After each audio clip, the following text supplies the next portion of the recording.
Assalamualaikum warahmatullahi wabarakatuh. Today we will explain about concept, environmental, and process approach. The material will delivered by me, Mufti Muhammad Hamzah, Meli Amelia, and then last is Ain Fatima. Before we start, I show you table of content. First is conceptual approach will delivered by me, and the second is environmental approach will delivered by Meli, and then the last is process approach will delivered by Ai. So the first is conceptual approach.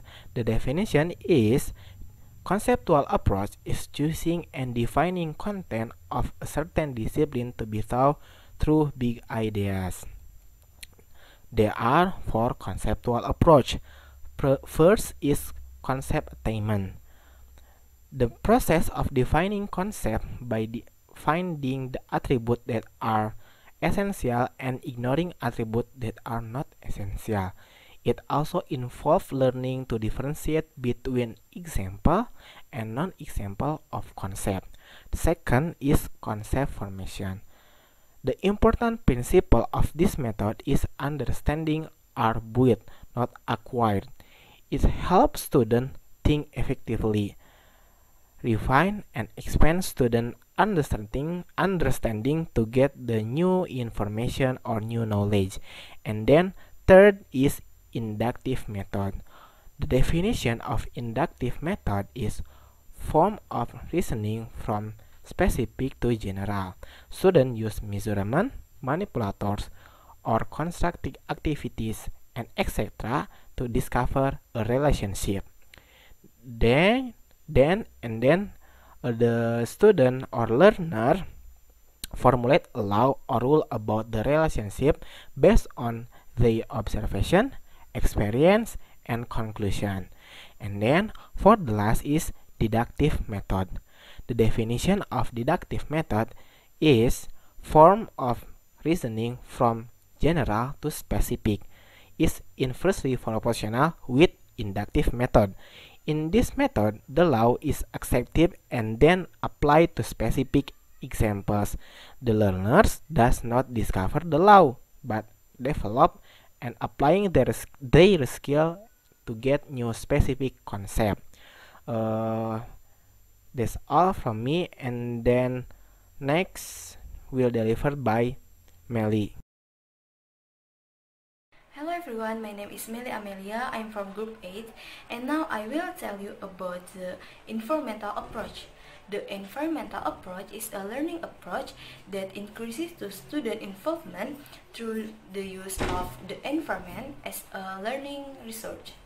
So we can say there is a relationship between the environment and the learning process or education. Learning based on the environmental approach can be following by two ways. First, bring the student to the environment for learning. For the example, doing observation, and the second one is bring research from the environment to the class. Next, environmental approach element. For environmental approach element, you can see the relationship between environment and learning process. For the example, education about the environment. So the relationship between environment and learning process, you can learn about the environment in learning process, and we can learning process in environment. From environment. The environmental approach assumes that learning activity will attract student attention if what is learned is from the environment.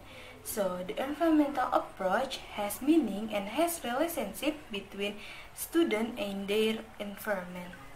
So that's all from me. Thank you for attention. I'm Ai Fatimah Yulianti. I will explain about process approach.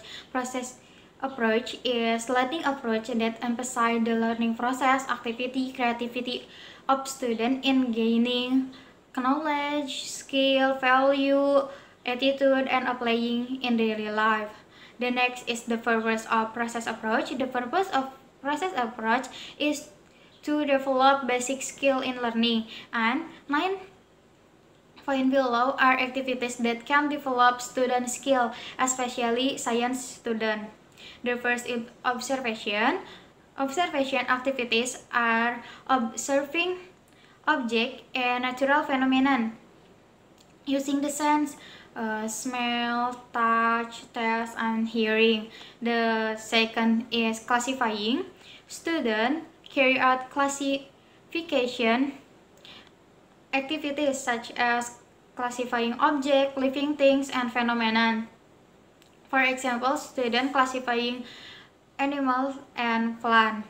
The third is measure. Students need to be trained to take measurement using a variety of tools such as ruler, scale, thermometer, and etc.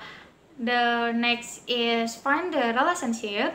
For example, if an observation is an experience gained by student through the sense, one or more, then student drawing the conclusion about the relationship of an observation.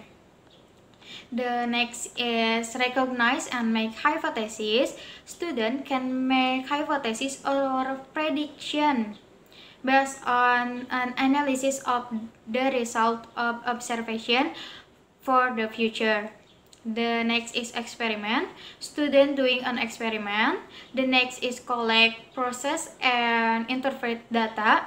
Student must be able to get their own data and they process the data. The next is recognize, formulate, and evaluate conclusion. Student can make conclusion from the data they have. And the last is identify and make model. Okay, that's all from us. Thank you for your attention. Wassalamualaikum warahmatullahi wabarakatuh.